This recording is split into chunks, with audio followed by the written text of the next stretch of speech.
Hi friends, ഈ വ്യക്തിയുടെ പേരാണ് ധനുഷ്. ഇദ്ദേഹം ഇപ്പോൾ ഒരു അച്ഛനായിരിക്കുകയാണ്. അതുകൊണ്ട് ഇപ്പോൾ തന്നെ തൻ്റെ കുട്ടിക്ക് എന്തെങ്കിലും ഒരു ഇൻവെസ്റ്റ്മെൻ്റ് ഒക്കെ ചെയ്യാം എന്ന് അദ്ദേഹം ഇങ്ങനെ വിചാരിക്കുകയാണ്. കാരണം എന്തുകൊണ്ടാണെന്ന് വെച്ച് കഴിഞ്ഞാൽ ഇദ്ദേഹത്തിൻ്റെ ചൈൽഡ്ഹുഡിൽ ഇദ്ദേഹം ഫിനാൻഷ്യലി ഭയങ്കരമായിട്ട് സ്ട്രഗിൾ ചെയ്തിട്ടുണ്ടായിരുന്നു. അതുകൊണ്ട് ആ ഒരു അവസ്ഥ തൻ്റെ കുട്ടിക്ക് വരരുത് എന്ന് പറഞ്ഞിട്ട് എല്ലാവരും ഇങ്ങനെ സ്റ്റോക്ക് മാർക്കറ്റ്, SIP എന്നൊക്കെ പറയുന്നുണ്ടല്ലോ, അങ്ങനെയാണെങ്കിൽ SIP സ്റ്റാർട്ട് ചെയ്യാം എന്ന് അദ്ദേഹം വിചാരിക്കുകയാണ്.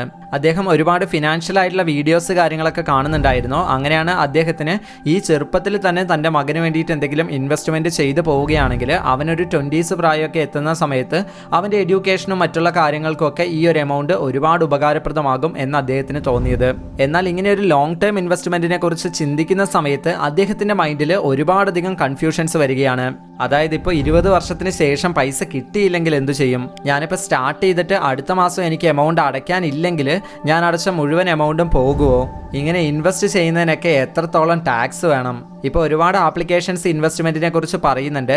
പക്ഷേ ഈ ഒരു ആപ്ലിക്കേഷനൊക്കെ അങ്ങ് നിർത്തിപ്പോയി കഴിഞ്ഞാൽ എന്തു ചെയ്യും? സോ ഇപ്പോൾ ധനുഷിന് ഉണ്ടായിട്ടുള്ള പോലെയുള്ള ഒരുപാടധികം ഡൗട്ട്സ് ഇൻവെസ്റ്റ്മെൻറ്റിനെ കുറിച്ചും SIPനെ കുറിച്ചും മ്യൂച്വൽ ഫണ്ട്സിനെ കുറിച്ചും ഒക്കെ നിങ്ങൾക്കും ഉണ്ടാവും. സോ അത്തരത്തിലുള്ള ഒരുപാട് ഡൗട്ട്സ് ക്ലിയർ ചെയ്ത് തരാൻ വേണ്ടിയിട്ടാണ് ഈ ഒരു വീഡിയോ. സോ വീഡിയോ മുഴുവനായിട്ട് കാണുക. ഇൻവെസ്റ്റ്മെൻറ്റ് ചെയ്യണമെന്ന് നിങ്ങൾ ആഗ്രഹിക്കുന്നുണ്ടെങ്കിൽ തീർച്ചയായിട്ടും ഇത് നിങ്ങൾക്ക് ഒരുപാട് ഉപകരിക്കും. First question, what is A mutual fund? ഒരു മ്യൂച്വൽ ഫണ്ട് എന്ന് പറഞ്ഞാൽ എന്താണ്? മ്യൂച്വൽ ഫണ്ട് എന്ന് പറയുന്നത് ഒരു അസറ്റ് മാനേജ്മെന്റ് കമ്പനി ക്രിയേറ്റ് ചെയ്യുന്ന ഒരു പ്രൊഡക്റ്റ് ആണ്. ഇനി അസറ്റ് മാനേജ്മെന്റ് കമ്പനി എന്താണെന്ന് പറഞ്ഞു തരാം. അതിൽ വലിയധികം കോംപ്ലിക്കേഷൻസ് ഒന്നുമില്ല. ഇപ്പൊ നിങ്ങൾക്കറിയാവുന്ന ബാങ്കുകൾ ഉണ്ടല്ലോ, SBI, ICIC, HDFC, ഇത്തരത്തിലുള്ള ബാങ്കുകളൊക്കെ ചെയ്യുന്നത് നമ്മളുടെ പണത്തെ മാനേജ് ചെയ്യുകയാണ്. അതേ സമയത്ത് അസറ്റ് മാനേജ്മെന്റ് കമ്പനി എന്ന് പറയുന്നത് നമ്മളുടെ സ്റ്റോക്സ്, മ്യൂച്വൽ ഫണ്ട്സ്, ബോൺസ്, ഇത്തരം കാര്യങ്ങളെയൊക്കെ മാനേജ് ചെയ്യുന്നതാണ്. ഇവരാണ് ഈ ഇൻഡിവിജ്വൽ ഷെയർസിനെയൊക്കെ കുറിച്ച്, അതായത് ഇപ്പോൾ HDFC, റിലയൻസ്, SBI ഇവരുടെയൊക്കെ ഇൻഡിവിജ്വൽ ഷെയർസിനെ കുറിച്ച്, ഇത്തരത്തിലുള്ള കമ്പനികളുടെ എല്ലാം ഷെയർസിനെ കുറിച്ച് നല്ല രീതിയിൽ തന്നെ റിസർച്ച് ചെയ്തിട്ട് ഇൻവെസ്റ്റ്മെന്റ്സിനെ കുറിച്ച് അറിയാത്ത വ്യക്തികൾക്ക് മാസം ഇപ്പോൾ ഒരു 500 രൂപയൊക്കെ കൊടുത്തു കഴിഞ്ഞാൽ ആ ഒരു എമൗണ്ടിനനുസരിച്ചുള്ള പോർട്ട്ഫോളിയോ അവർ റെഡിയാക്കി തരും. ഇത്തരത്തിൽ ഒരുപാട് ആളുകളുടെ അടുത്ത് നിന്നും പൈസ മേടിച്ചിട്ട് അത് ഇത്തരത്തിൽ സ്റ്റോക്സിലും ഷെയർസിലും ഒക്കെ ഇൻവെസ്റ്റ് ചെയ്യുന്നതിനെയാണ് ശരിക്കും മ്യൂച്വൽ ഫണ്ട് എന്ന് പറയുന്നത്. ഇത്തരത്തിലുള്ള ഇങ്ങനെ മ്യൂച്വൽ ഫണ്ട് ക്രിയേറ്റ് ചെയ്യുന്നതിന് വേണ്ടിയിട്ട് ഒരുപാടധികം അസറ്റ് മാനേജ്മെന്റ് കമ്പനീസ് ഉണ്ട്. അവർ സെബി റെഗുലേഷനിൽ ഈ മ്യൂച്വൽ ഫണ്ട്സിനെ റൺ ചെയ്യും. ഇത്തരത്തിൽ അസറ്റ് മാനേജ്മെന്റ് കമ്പനി നിർമ്മിച്ചിട്ടുള്ള മ്യൂച്വൽ ഫണ്ടിൽ നമുക്ക് എല്ലാവർക്കും തന്നെ ഫണ്ട് ഇൻവെസ്റ്റ് ചെയ്യാൻ സാധിക്കും. എന്നാൽ ഇത്തരത്തിലൊരു ഇൻവെസ്റ്റ്മെന്റ് ഡിസിഷൻ എടുക്കുന്നതിന് മുമ്പ് തന്നെ മ്യൂച്വൽ ഫണ്ടിലും 2 വെറൈറ്റീസ് ഉണ്ട് എന്ന കാര്യം നിങ്ങൾ മനസ്സിലാക്കണം. ഒന്ന് ആക്റ്റീവ് മ്യൂച്വൽ ഫണ്ട്, രണ്ടാമത്തേത് പാസീവ് മ്യൂച്വൽ ഫണ്ട്. ഈ ആക്റ്റീവ് മ്യൂച്വൽ ഫണ്ട് എന്ന് പറഞ്ഞു കഴിഞ്ഞാൽ വേറൊന്നുമല്ല, ഈ അസറ്റ് മാനേജ്മെന്റ് കമ്പനിയിൽ ഒരുപാട് എംപ്ലോയീസ് ഉണ്ടാവും. അവരെയാണ് നമ്മൾ ഫണ്ട് മാനേജേഴ്സ് എന്ന് പറയുന്നത്. ഈ ഫണ്ട് മാനേജേഴ്സ് അവർക്കുള്ള നോളജ്, എക്സ്പീരിയൻസ് എല്ലാം യൂസ് ചെയ്തിട്ട് മാർക്കറ്റിൽ വരുന്ന റിട്ടേൺസിനേക്കാളും ഹൈ റിട്ടേൺസ് പ്രതീക്ഷിക്കാൻ കഴിയുന്ന രീതിയിലുള്ള മ്യൂച്വൽ ഫണ്ട്സ് ക്രിയേറ്റ് ചെയ്യും. അതിനെയാണ് നമ്മൾ ആക്റ്റീവ് മ്യൂച്വൽ ഫണ്ട് എന്ന് പറയുന്നത്. ഇത് അവരവരുടെ നോളജ് യൂസ് ചെയ്തിട്ട് അവർ മാർക്കറ്റിൻ്റെ ട്രെൻഡിനനുസരിച്ച് വാങ്ങുകയും വിൽക്കുകയും ഒക്കെ ചെയ്ത് ഒരു വലിയ റിട്ടേൺസ് കൊണ്ടുവരാൻ വേണ്ടി അവർ നിരന്തരമായിട്ട് അതിനുവേണ്ടി ട്രൈ ചെയ്തുകൊണ്ടിരിക്കും. അതായത് അവർ ഫുൾ ടൈം ആക്റ്റീവായിട്ട് ഇങ്ങനെ വർക്ക് ചെയ്തുകൊണ്ടിരിക്കും. അതുകൊണ്ട് തന്നെ ഇതിന് അവർ നല്ലൊരു എമൗണ്ട് തന്നെ ചാർജ് ചെയ്യുന്നുണ്ടാവും. ഈ ചാർജസിനെ ഓരോ മ്യൂച്വൽ ഫണ്ടിൻ്റെയും എക്സ്പെൻസ് റേഷ്യോ എന്ന ടേമിലാണ് പറയുന്നത്. അത് നിങ്ങൾ സ്കീം ഡോക്യുമെൻറ്റിൽ ചെക്ക് ചെയ്യുന്ന സമയത്ത് നിങ്ങൾക്ക് അതിനകത്ത് എക്സ്പെൻസ് റേഷ്യോ എത്രത്തോളം ഉണ്ട് എന്നുള്ളത് മനസ്സിലാക്കാൻ സാധിക്കും. ഇപ്പോൾ നിങ്ങൾക്ക് ഒരു ആക്റ്റീവ് മ്യൂച്വൽ ഫണ്ടിൻ്റെ ഡീറ്റെയിൽസ് എങ്ങനെയാണെന്നുള്ളത് നോക്കി മനസ്സിലാക്കാൻ വേണ്ടിയിട്ട് ഇവിടെ നമ്മൾ IND മണിയുടെ വെബ്സൈറ്റിൽ മ്യൂച്വൽ ഫണ്ടിൻ്റെ എടുത്തിട്ടുണ്ട്. ഇങ്ങനെ നമ്മൾ വെബ്സൈറ്റിൽ കയറി കഴിഞ്ഞാൽ നിങ്ങൾക്ക് അവിടെ ആക്റ്റീവ് മ്യൂച്വൽ ഫണ്ട്സിൻ്റെ ഡീറ്റെയിൽസ് കറക്റ്റായിട്ട് നോക്കാൻ സാധിക്കും. ഇപ്പോൾ ഒരു എക്സാമ്പിളിന് വേണ്ടിയിട്ട് നമ്മൾ ICIC ചൂസ് ചെയ്തിട്ടുണ്ട്. ഇവിടെ ഫണ്ട് ഓവർവ്യൂ എന്ന് പറഞ്ഞ സെഷനിൽ നോക്കിക്കഴിഞ്ഞാൽ നിങ്ങളുടെ മ്യൂച്വൽ ഫണ്ടുമായിട്ട് ബന്ധപ്പെട്ടിട്ട് നിങ്ങൾക്ക് എന്തൊക്കെ ഡീറ്റെയിൽസ് അറിയണോ അത്തരത്തിലെ എല്ലാ ഡീറ്റെയിൽസും അവിടെ കൊടുത്തിട്ടുണ്ടാവും. ആരൊക്കെയാണ് അതിൻ്റെ പിന്നിൽ പ്രവർത്തിക്കുന്നത്, ഏതൊക്കെ സ്റ്റോക്സിലേക്ക്, ഷെയർസിലേക്കൊക്കെയാണ് ഈ ഒരു ഇൻവെസ്റ്റ്മെന്റ്സ് പോകുന്നത്, ഇങ്ങനെയുള്ള ഒരുപാട് കാര്യങ്ങളെക്കുറിച്ച് നിങ്ങൾക്ക് അതിൽ മനസ്സിലാക്കാൻ സാധിക്കും. അവിടെ നിങ്ങൾ മിനിമം എത്ര രൂപയിൽ നിങ്ങൾക്ക് സ്റ്റാർട്ട് ചെയ്യാൻ സാധിക്കും, നിങ്ങൾക്ക് കിട്ടുന്ന റിട്ടേൺസ് എങ്ങനെയാണ്, അതുപോലെ എക്സ്പെൻസ് റേഷ്യോ എങ്ങനെയാണ്, അങ്ങനെ എല്ലാ ഡീറ്റെയിൽസും അവിടെ ഡീറ്റെയിൽ ആയിട്ട് കൊടുത്തിട്ടുണ്ടാകും.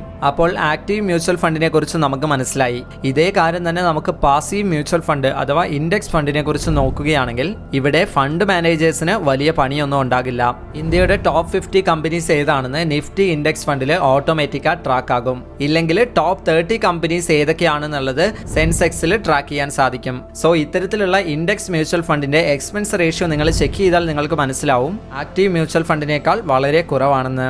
ഇപ്പോൾ ഇന്ത്യയിലെ ടോപ്പ് കമ്പനീസ് എല്ലാം ഗ്രോ ആയിക്കൊണ്ടിരിക്കുകയാണെന്നുണ്ടെങ്കിൽ നിങ്ങൾ ഇട്ടിട്ടുള്ള ഫണ്ടും ഗ്രോ ആവുന്നുണ്ടാവും. ഇപ്പോൾ വാരൻ ബുഫറ്റ്, ജോൺ സി ബോഗിൾ തുടങ്ങിയിട്ടുള്ള ഇൻവെസ്റ്റ്മെന്റ്സ് ലെജൻഡ്സ് എല്ലാം തന്നെ നമ്മളോട് ഇത്തരത്തിലുള്ള ഇൻഡെക്സ് മ്യൂച്വൽ ഫണ്ടിലാണ് ഇൻവെസ്റ്റ് ചെയ്യാൻ പറയുന്നത്.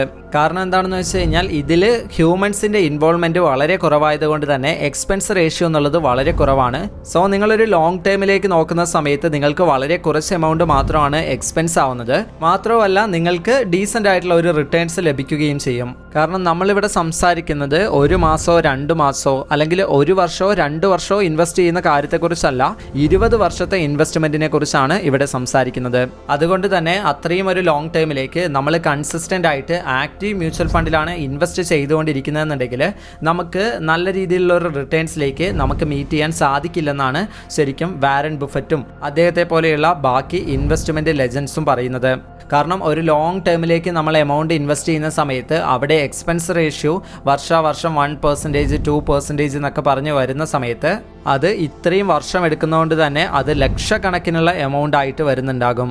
സോ അതുകൊണ്ട് ആക്റ്റീവ് മ്യൂച്വൽ ഫണ്ട്സിനേക്കാളും ഇൻഡെക്സ് മ്യൂച്വൽ ഫണ്ടാണ് നമ്മൾ പ്രിഫർ ചെയ്യേണ്ടത്. ഇപ്പോൾ നമ്മൾ നേരത്തെ കാണിച്ചതുപോലെയുള്ള ഒരു വെബ്സൈറ്റിൽ നിങ്ങൾ പോയിട്ട് ഏത് അസറ്റ് മാനേജ്മെൻറ്റ് കമ്പനി മാനേജ് ചെയ്യുന്ന ഇൻഡെക്സ് ഫണ്ടിലാണോ ഒരു ഡീസൻ്റ് ആയിട്ടുള്ള അസറ്റ് അണ്ടർ മാനേജ്മെൻറ്റ് ഇരിക്കുന്നത്, എവിടെയാണ് എക്സ്പെൻസ് റേഷ്യോ വളരെ കുറവായിട്ടുള്ളത്, ഇങ്ങനെയുള്ള 1-2 മെട്രിക്സ് ഒക്കെ യൂസ് ചെയ്തിട്ട് നിങ്ങൾക്ക് ഏത് അസറ്റ് മാനേജ്മെൻറ്റ് കമ്പനിയാണോ നല്ലതെന്ന് തോന്നുന്നത് ആ അസറ്റ് മാനേജ്മെൻറ്റ് കമ്പനിയിൽ നിങ്ങൾ SIP സ്റ്റാർട്ട് ചെയ്യുക. ഇനി second question, what is an SIP, why we do it? SIP എന്ന് പറഞ്ഞു കഴിഞ്ഞാൽ അതിൻ്റെ ഫുൾ ഫോം എന്ന് പറയുന്നത് സിസ്റ്റമാറ്റിക് ഇൻവെസ്റ്റ്മെൻറ്റ് പ്ലാൻ എന്നുള്ളതാണ്. ഇതും എന്താണെന്ന് അറിയില്ലെങ്കിൽ ഡീറ്റെയിൽ ആയിട്ട് പറഞ്ഞു തരാം. നമ്മൾ വീഡിയോയുടെ ആദ്യം ധനുഷ് എന്ന് പറഞ്ഞ വ്യക്തിയെക്കുറിച്ച് സംസാരിച്ചിരുന്നല്ലോ. അദ്ദേഹം തൻ്റെ മകന് വേണ്ടിയിട്ട് ഇങ്ങനെ ഇൻവെസ്റ്റ് ചെയ്യണം എന്ന് അദ്ദേഹം വിചാരിച്ചിരുന്നല്ലോ. സോ അതുപോലെ നമ്മളും പലപ്പോഴും വിചാരിച്ചിട്ടുണ്ടാവും. സോ അപ്പോൾ കൃത്യമായിട്ടുള്ള ഒരു പ്ലാനിങ് ഇല്ലാതെ നമ്മൾ ഇൻവെസ്റ്റ് ചെയ്യാൻ വേണ്ടി നിന്ന് കഴിഞ്ഞാൽ അത് നമുക്കറിയാം പകുതി വെച്ച് നിന്ന് പോകുമെന്ന്. ഇപ്പോൾ എല്ലാ ആളുകൾക്ക് തന്നെ മന്ത്ലി ഒരു എമൗണ്ട് ഏൺ ചെയ്യുന്നത് കൊണ്ട്, അതായത് മന്ത്ലി ഒരു സാലറി ഒക്കെ വരുന്നത് കൊണ്ട് തന്നെ അവരവരുടെ മന്ത്ലി എക്സ്പെൻസിനെ മീറ്റ് ചെയ്യുന്നതിനോടൊപ്പം തന്നെ നമ്മളുടെ ഫ്യൂച്ചറിന് വേണ്ടിയിട്ട് നമ്മൾക്ക് വെൽത്ത് ക്രിയേറ്റ് ചെയ്യണം എന്നുള്ള ലക്ഷ്യത്തോട് കൂടിയിട്ടാണ് എല്ലാ മാസത്തിലും നമ്മൾ ഡിസിപ്ലിനോട് കൂടി ഒരു സിസ്റ്റമാറ്റിക് ആയിട്ടുള്ള വഴിയിൽ ഇൻവെസ്റ്റ് ചെയ്യാൻ വേണ്ടി നമ്മൾ ട്രൈ ചെയ്യുന്നത്. ഇപ്പോൾ നിങ്ങൾ ഈ വീഡിയോയിൽ നമ്മൾ നേരത്തെ പറഞ്ഞതുപോലെ തന്നെ ഏതെങ്കിലും ഒരു ഇൻഡെക്സ് ഫണ്ടിൽ നിങ്ങൾ എമൗണ്ട് ഇൻവെസ്റ്റ് ചെയ്യാൻ വേണ്ടി തീരുമാനിക്കുകയാണ്. ഇങ്ങനെ നിങ്ങൾ തീരുമാനിച്ച സമയത്ത് നിങ്ങൾക്ക് ഗോൾ ബേസ്ഡ് ആയിട്ടും ഇൻവെസ്റ്റ് ചെയ്യാം, അതുപോലെ നിങ്ങളുടെ റിട്ടയർമെൻറ്റിന് വേണ്ടിയിട്ടും നിങ്ങൾക്ക് ഇൻവെസ്റ്റ് ചെയ്യാം. ഇപ്പോൾ നിങ്ങൾ റിട്ടയർമെൻറ്റിന് വേണ്ടിയിട്ടാണ് നിങ്ങളിത് ചെയ്യുന്നതെന്നുണ്ടെങ്കിൽ ഈ SIP കാൽക്കുലേറ്ററിൽ നിങ്ങൾ എത്ര വർഷത്തേക്കാണോ നിങ്ങൾ ഇൻവെസ്റ്റ് ചെയ്യാൻ വേണ്ടി പ്ലാൻ ചെയ്യുന്നത് അത് സെറ്റ് ചെയ്യുക. അതിനുശേഷം എത്ര എമൗണ്ട് ആണോ ഓരോ മാസത്തിലും നിങ്ങൾ ഇൻവെസ്റ്റ് ചെയ്യാൻ വേണ്ടി നോക്കുന്നത് അതും സെലക്ട് ചെയ്യുക. അങ്ങനെ നിങ്ങൾ കൃത്യമായിട്ട് ഈ രീതിയിൽ ഇൻവെസ്റ്റ് ചെയ്ത് ഈ രീതിയിലുള്ള റിട്ടേൺസ് നേടും എന്ന് നിങ്ങൾ ഉറപ്പിച്ചു കഴിഞ്ഞാൽ നിങ്ങൾ ആവശ്യമില്ലാതെ മന്ത്ലി നിങ്ങളുടെ എമൗണ്ട് വെറുതെ ചെലവാക്കുന്നത് നിങ്ങൾക്ക് ഒരുപാട് കുറയ്ക്കാൻ ഈ SIP കൊണ്ട് സാധിക്കും. Third question, how much returns can I get? ഇപ്പോൾ ഇൻവെസ്റ്റ്മെൻറ്റ്സിനെ കുറിച്ചും കാര്യങ്ങളെക്കുറിച്ചും ഒക്കെ സംസാരിച്ച സമയത്ത് നിങ്ങളുടെ മൈൻഡിൽ ആദ്യം വന്നിട്ടുണ്ടാകുന്ന ഒരു ചോദ്യവും ഇത് തന്നെയായിരിക്കും. ഞാൻ ഈ പറഞ്ഞതുപോലെ ഇത്രയും വർഷത്തേക്കൊക്കെ ഇൻവെസ്റ്റ് ചെയ്തു, ബട്ട് എനിക്കവിടെ എത്ര റിട്ടേൺസ് കിട്ടുന്നുണ്ടാവും? അപ്പോൾ റിട്ടേൺസിനെ കുറിച്ച് പറയുകയാണെങ്കിൽ അത് കംപ്ലീറ്റ് ആയിട്ട് മാർക്കറ്റിനെ ഡിപ്പെൻഡ് ചെയ്തിരിക്കും. ചിലപ്പോൾ ചില വർഷങ്ങളിൽ നോക്കുന്ന സമയത്ത് നിങ്ങൾക്ക് റിട്ടേണേ ലഭിക്കുന്നുണ്ടാവില്ല. നിങ്ങളുടെ ഉള്ള പണം വരെ നിങ്ങൾക്ക് ചിലപ്പോൾ മൈനസിലായിരിക്കും കാണിക്കുന്നുണ്ടാവുക. ചില സമയത്ത് നിങ്ങളിട്ട എമൗണ്ട് അതേപോലെ തന്നെ ഇരിക്കുന്നതായിട്ട് നിങ്ങൾക്ക് തോന്നും, പ്രത്യേകിച്ച് യാതൊരു മൂവ്മെൻറ്റും ഉണ്ടാവില്ല. എന്നാൽ ചില സമയത്ത് ഒറ്റയടിക്ക് 100% റിട്ടേൺസ് കാണിക്കും. അങ്ങനെ ഫ്ലക്ച്വേറ്റ് ആയിക്കൊണ്ടിരിക്കുന്ന ഈ ഒരു മാർക്കറ്റ് കണ്ടീഷൻ വെച്ചിട്ട് നിങ്ങൾക്ക് ഒരിക്കലും ഫിക്സഡ് ഡെപ്പോസിറ്റ് ഒക്കെ ഇടുന്നത് പോലെ കൃത്യമായിട്ടുള്ള റിട്ടേൺ ആയിരിക്കില്ല ലഭിക്കുന്നുണ്ടാവുക. എന്നാൽ നിങ്ങൾ ലോങ് ടേം ആയിട്ട് ഈ എമൗണ്ട് ഇൻവെസ്റ്റ് ചെയ്യുന്ന സമയത്ത് നിങ്ങൾക്കത് തീർച്ചയായിട്ടും നല്ല രീതിയിലുള്ള ഒരു ഗ്രോത്ത് തരും എന്നുള്ളത് ഹിസ്റ്റോറിക്കൽ ആയിട്ടുള്ള ഒരുപാട് കാര്യങ്ങൾ എടുത്ത് സ്റ്റഡി ചെയ്യുന്ന സമയത്ത് നമുക്ക് മനസ്സിലാവും. ഇപ്പം നിങ്ങൾ ഈ ഒരു ചാർട്ട് നോക്കുന്ന സമയത്ത് നിങ്ങൾക്ക് മനസ്സിലാകും 1999 ഇതിൻ്റെ വാല്യൂ എന്ന് പറയുന്നത് വെറും 890 ആയിരുന്നു. എന്നാൽ ഇന്ന് നോക്കുന്ന സമയത്ത് 15,977 ആണ്. ഇത് നമ്മൾ CAGR കാൽക്കുലേറ്ററിൽ ഇട്ട് നോക്കുന്ന സമയത്ത് ഇത്രയും ഒരു ടൈം പീരീഡിൽ Nifty 13.38 compounding annual growth rate, അഥവാ CAGR കൊടുത്തിട്ടുണ്ട്.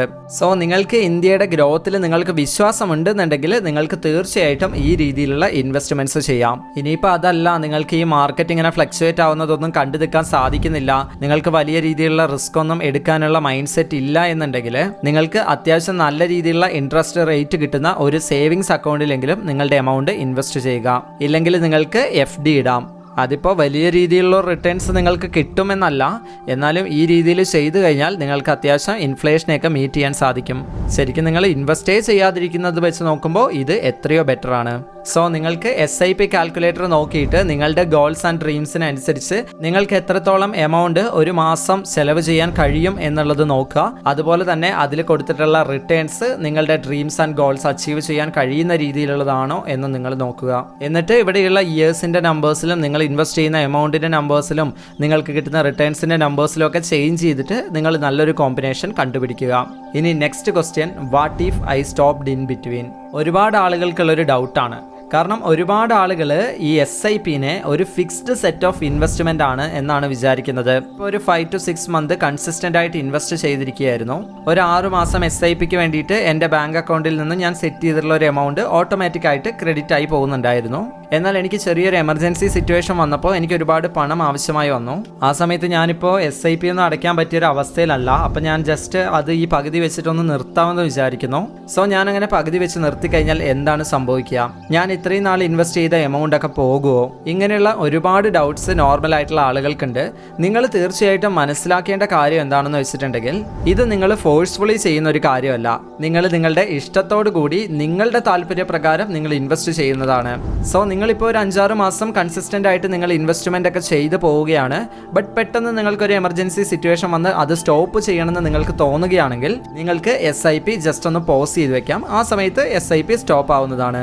അതിനുശേഷം നിങ്ങൾക്ക് എപ്പോഴാണോ ആവശ്യമുള്ളത് ആ ഒരു സമയത്ത് നിങ്ങൾക്ക് നിങ്ങളുടെ SIPയെ തിരിച്ച് റൺ ചെയ്യാൻ വേണ്ടി സാധിക്കും. സോ നിങ്ങളിപ്പോൾ ഒരു സിറ്റുവേഷനിൽ നിങ്ങൾക്ക് ഇതെല്ലാം സ്റ്റോപ്പ് ചെയ്ത് ആ ഒരു എമൗണ്ട് വേണമെന്ന് നിങ്ങൾ വിചാരിക്കുകയാണെങ്കിൽ നിങ്ങൾക്ക് നിങ്ങളുടെ SIP കംപ്ലീറ്റ് ആയിട്ട് സ്റ്റോപ്പ് ചെയ്തിട്ട് ആ ഒരു സമയത്ത് നിങ്ങളുടെ എമൗണ്ട് എത്രത്തോളം ഗ്രോ ആയിട്ടുണ്ടോ അത്രയും എമൗണ്ട് നിങ്ങൾക്ക് ലഭിക്കുന്നതാണ്.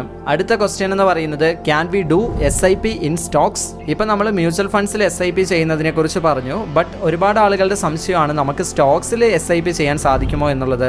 നമ്മൾ മനസ്സിലാക്കേണ്ട കാര്യം, സ്റ്റോക്സിലും നമുക്ക് SIP ചെയ്യാൻ സാധിക്കും. ഇന്നത്തെ മോഡേൺ ഫിൻടെക് യൂസ് ചെയ്തിട്ട് ഇന്ത്യയിൽ നമുക്ക് സ്റ്റോക്സിൽ SIP ചെയ്യാൻ സാധിക്കും. ഇനി US സ്റ്റോക്സിലാണെങ്കിൽ അവിടെയും നമുക്ക് SIP ചെയ്യാൻ സാധിക്കും. Next question, can we do lump sum investments in our SIPs? ഇപ്പം നിങ്ങൾ നല്ല രീതിയിൽ SIP ചെയ്തുകൊണ്ടിരിക്കുകയാണെന്ന് വിചാരിക്കുക. നിങ്ങൾ സ്റ്റോക്സിലോ മ്യൂച്വൽ ഫണ്ടിലോ ഒക്കെ SIP ചെയ്തുകൊണ്ടിരിക്കുകയാണ്. ഇപ്പം നിങ്ങൾ ഇൻവെസ്റ്റ് ചെയ്തുകൊണ്ടിരിക്കുന്ന സ്റ്റോക്സ് ആണെങ്കിലും മ്യൂച്വൽ ഫണ്ട് ആണെങ്കിലും അതൊരു നല്ല പ്രൊഡക്റ്റ് ആണെന്ന് നിങ്ങൾക്ക് മനസ്സിലാവുകയാണ്. എന്നാൽ ഇപ്പോൾ ഉള്ള വാല്യുവേഷൻ വെച്ചിട്ട് അതിൻ്റെ വാല്യൂ എന്ന് പറയുന്നത് ഭയങ്കര കുറവാണ്. അത്രയും ഡിസ്കൗണ്ട് പ്രൈസിൽ നമുക്കിപ്പോൾ ആ ഒരു സ്റ്റോക്ക് അല്ലെങ്കിൽ മ്യൂച്വൽ ഫണ്ട് നമുക്ക് ലഭിക്കുന്നതാണ്. അപ്പോൾ അതിൽ ഒരു ലംസം എമൗണ്ട് ഇൻവെസ്റ്റ്മെൻറ്റ് ചെയ്യണമെന്ന് നമ്മൾ വിചാരിക്കുകയാണെങ്കിൽ അത് നമുക്ക് തീർച്ചയായിട്ടും ചെയ്യാൻ സാധിക്കും. അതെങ്ങനെയാണെന്ന് വെച്ച് കഴിഞ്ഞാൽ നിങ്ങൾ ഏത് ആപ്പിലൂടെയാണോ നിങ്ങൾ ഇൻവെസ്റ്റ്മെൻറ്റ് ചെയ്യുന്നത് അതിൽ കയറിയിട്ട് നിങ്ങൾക്ക് ബൈ മോർ എന്നുള്ള ഓപ്ഷൻ കൊടുത്തു കഴിഞ്ഞാൽ നിങ്ങൾക്ക് വലിയൊരു എമൗണ്ടിന് തന്നെ അത് വാങ്ങാൻ സാധിക്കും.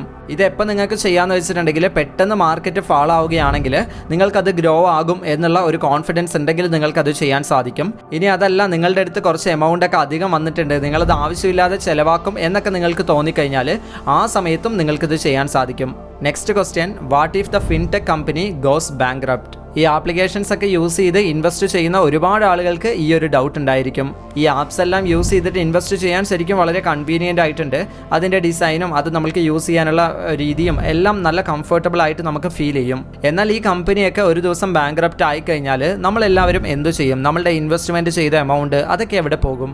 നമ്മൾ മനസ്സിലാക്കേണ്ട കാര്യം, നമ്മൾ ഒരിക്കലും ആപ്സിലല്ല ഇൻവെസ്റ്റ് ചെയ്യുന്നത്, ഈ ആപ്ലിക്കേഷൻസിലൊന്നുമല്ല നമ്മൾ ഇൻവെസ്റ്റ് ചെയ്യുന്നത്. നമ്മൾ ശരിക്കും ഇൻവെസ്റ്റ് ചെയ്യുന്നത് സെബി റെഗുലേഷനിലുള്ള അസറ്റ് മാനേജ്മെൻറ്റ് കമ്പനീസിലാണ് നമ്മൾ ഇൻവെസ്റ്റ് ചെയ്യുന്നത്. അതായത് നമ്മൾ സൊമാറ്റോയിലോ സ്വിഗ്ഗിയിലോ ഒക്കെ നമ്മൾ ഫുഡ് ഓർഡർ ചെയ്ത് കഴിഞ്ഞാൽ എങ്ങനെയാണോ ഹോട്ടലിൽ നിന്നും ഫുഡ് നമ്മളുടെ വീട്ടിലേക്ക് എത്തുന്നത്, അതേപോലെ തന്നെയാണ് ഈ അസറ്റ് മാനേജ്മെൻറ്റ് കമ്പനികളുമായിട്ട് ഈ ഫിൻടെക് കമ്പനീസ് കൊളാബ് ചെയ്തിട്ട് നമുക്ക് അവർ സർവീസ് പ്രൊവൈഡ് ചെയ്യുന്നത്. ഈ ആപ്സ് എല്ലാം കൃത്യമായിട്ട് ഇന്ന റൂൾസ് ഫോളോ ചെയ്യണം എന്നുള്ളത് സെബി റെഗുലേഷനിൽ പറഞ്ഞിട്ടുള്ള കാര്യമാണ്. അതുകൊണ്ട് തന്നെ നിങ്ങളിപ്പോൾ ഒരു ആപ്ലിക്കേഷനിലൂടെ നിങ്ങൾ ഇൻവെസ്റ്റ് ചെയ്യുകയാണെങ്കിൽ ഫസ്റ്റ് ചെയ്യേണ്ട കാര്യം ആ ഒരു ആപ്ലിക്കേഷൻ സെബി രജിസ്റ്റേർഡ് ആണോ എന്നുള്ളത് നിങ്ങൾ ചെക്ക് ചെയ്യണം. അതുപോലെ തന്നെ നിങ്ങളിപ്പോൾ ഏതെങ്കിലും ഇൻ്റർനാഷണൽ ഇൻവെസ്റ്റ്മെൻറ്റ്സ് ഒക്കെ നടത്തണം എന്ന് നിങ്ങൾ ആഗ്രഹിക്കുന്നുണ്ടെങ്കിൽ നിങ്ങൾ ഏത് രാജ്യത്താണോ ഇൻവെസ്റ്റ്മെൻറ്റ് ചെയ്യാൻ വേണ്ടി വിചാരിക്കുന്നത് ആ രാജ്യത്തിൻ്റെ റെഗുലേറ്ററി ബോഡിയുടെ പെർമിഷൻ ഉള്ള ആപ്ലിക്കേഷനാണ് നിങ്ങൾ അതിനുവേണ്ടി ഉപയോഗിക്കുന്നത് എന്നുള്ള കാര്യവും ഉറപ്പുവരുത്തുക. ഇപ്പോൾ അത്തരത്തിൽ ജെനുവിൻ ആയിട്ടുള്ള ആപ്ലിക്കേഷൻസ് ഉപയോഗിച്ചിട്ടാണ് നിങ്ങൾ ഇത്തരത്തിലുള്ള ഇൻവെസ്റ്റ്മെൻറ്റ്സ് നടത്തുന്നതെന്നുണ്ടെങ്കിൽ നിങ്ങൾക്ക് അസറ്റ് മാനേജ്മെൻറ്റ് കമ്പനിയിൽ നിന്നും ഡയറക്റ്റ് ആയിട്ട് മെയിൽ വരുന്നുണ്ടാവും. അതിൽ നിങ്ങളുടെ പോർട്ട്ഫോളിയോ നമ്പർ, നിങ്ങൾ ഇത്ര കാര്യങ്ങൾ ഹോൾഡ് ചെയ്ത് വെച്ചിട്ടുണ്ട്, ഇങ്ങനെയുള്ള എല്ലാ കാര്യങ്ങളെക്കുറിച്ചുമുള്ള ഡീറ്റെയിൽ അവിടെ നിങ്ങൾക്ക് ലഭിക്കും. അത് നിങ്ങൾക്ക് കൊണ്ടുപോയിട്ട് അത്തരത്തിലുള്ള അസറ്റ് മാനേജ്മെൻറ്റ് കമ്പനിയുടെ നിയറസ്റ്റ് ബ്രാഞ്ചിൽ പോയിട്ട് നിങ്ങൾക്ക് ഒന്ന് ക്രോസ് വെരിഫിക്കേഷൻ ചെയ്യാവുന്നതാണ്. അതുപോലെ തന്നെ നിങ്ങൾ സ്റ്റോക്ക് വാങ്ങുന്ന സമയത്തും അത് CDSL എന്ന് പറയുന്ന ഒരു ഡെപ്പോസിറ്ററിലാണ് സേവ് ആയിരിക്കുന്നത്. നിങ്ങൾ ബൈ ഓർ സെല്ല് ചെയ്യണം എന്ന് നിങ്ങൾ വിചാരിക്കുന്ന സമയത്താണ് നിങ്ങളുടെ ഫിൻടെക് ആപ്പിൻ്റെ സർവീസ് നിങ്ങൾക്ക് ആവശ്യമായി വരികയുള്ളൂ. സോ നിങ്ങൾ ഉപയോഗിച്ചുകൊണ്ടിരിക്കുന്ന ആപ്പ് ഇപ്പോൾ നഷ്ടപ്പെട്ടാലും നിങ്ങൾക്ക് CMR കോപ്പി ഉപയോഗിച്ചുകൊണ്ട് നിങ്ങൾക്ക് പുതിയൊരു ആപ്ലിക്കേഷൻ ചൂസ് ചെയ്തിട്ട് ആ ഒരു ആപ്ലിക്കേഷനിൽ നിങ്ങൾക്ക് നിങ്ങളുടെ സ്റ്റോക്സ് കാര്യങ്ങൾ ആ ഒരു ട്രാൻസാക്ഷൻ എല്ലാം നിങ്ങൾക്ക് ആ ഒരു ആപ്ലിക്കേഷനിലേക്ക് ചേഞ്ച് ചെയ്യാൻ സാധിക്കും. സോ ലാസ്റ്റായിട്ട് എല്ലാവർക്കും ടാക്സ് റിലേറ്റഡ് ആയിട്ട് ഒരുപാട് ഡൗട്ട്സ് ഉണ്ടാകും. അതായത് ഈ റിട്ടേൺസ് ടാക്സബിൾ ആയിരിക്കുമോ, നമ്മൾ എത്ര ടാക്സ് കെട്ടണം, ഇത്തരത്തിൽ ടാക്സ് സേവ് ചെയ്യാൻ വേണ്ടിയിട്ടുള്ള എന്തെങ്കിലും ചാൻസ് ഉണ്ടോ?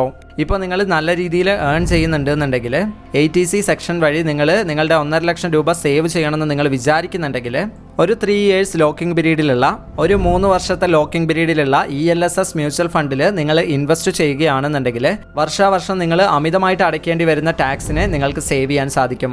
ഇനി നിങ്ങൾക്ക് കിട്ടാൻ പോകുന്ന റിട്ടേൺസ് ടാക്സബിൾ ആണോ എന്ന് ചോദിച്ചു കഴിഞ്ഞാൽ അതെ, അത് ടാക്സബിൾ ആണ്. ആ ടാക്സ് എത്ര പെർസെൻറ്റേജ് ആണെന്നുള്ളത് ചേഞ്ച് ആയിക്കൊണ്ടിരിക്കും. അത് നിങ്ങൾ ഇൻ്റർനെറ്റിൽ കറക്റ്റായിട്ട് സെർച്ച് ചെയ്യുന്ന സമയത്ത് നിങ്ങൾക്ക് മനസ്സിലാകും. സോ SIPs ഇൻവെസ്റ്റ്മെൻറ്റുമായിട്ടൊക്കെ റിലേറ്റ് ചെയ്തിട്ടുള്ള നിങ്ങളുടെ ഒരുപാട് ഡൗട്ട്സ് ഈ ഒരു വീഡിയോയിൽ ക്ലിയർ ചെയ്തിട്ടുണ്ട്. ഇത് മാത്രമല്ല, ഇതിനപ്പുറത്തേക്ക് ഒരുപാട് ഡൗട്ട്സ് ഇതുമായിട്ട് റിലേറ്റ് ചെയ്ത് നിങ്ങൾക്കുണ്ടാവും. അത്തരത്തിലുള്ള നിങ്ങളുടെ സംശയങ്ങളൊക്കെ തന്നെ നിങ്ങൾക്ക് കമൻറ്റ് ബോക്സിൽ ചോദിക്കാവുന്നതാണ്. നിങ്ങളുടെ സംശയങ്ങളൊക്കെ ക്ലിയർ ചെയ്തിട്ടുള്ള കൂടുതൽ വീഡിയോസ് നമ്മുടെ ചാനലിൽ അപ്ലോഡ് ചെയ്യുന്നതാണ്. സോ ഇത്തരത്തിലുള്ള വീഡിയോസ് വീണ്ടും ലഭിക്കാനായിട്ട് നമ്മുടെ ചാനൽ ഇപ്പോൾ തന്നെ സബ്സ്ക്രൈബ് ചെയ്ത് തൊട്ടടുത്തുള്ള ബെല്ലൈക്കൺ കൂടി എനേബിൾ ചെയ്യുക. സോ ഈ ഒരു വീഡിയോ ഇഷ്ടപ്പെട്ടെങ്കിൽ ലൈക്ക് ചെയ്യാനും നിങ്ങളുടെ ഫ്രണ്ട്സിലോട്ട് ഷെയർ ചെയ്ത് കൊടുക്കാനും മറക്കരുത്. So thank you for watching.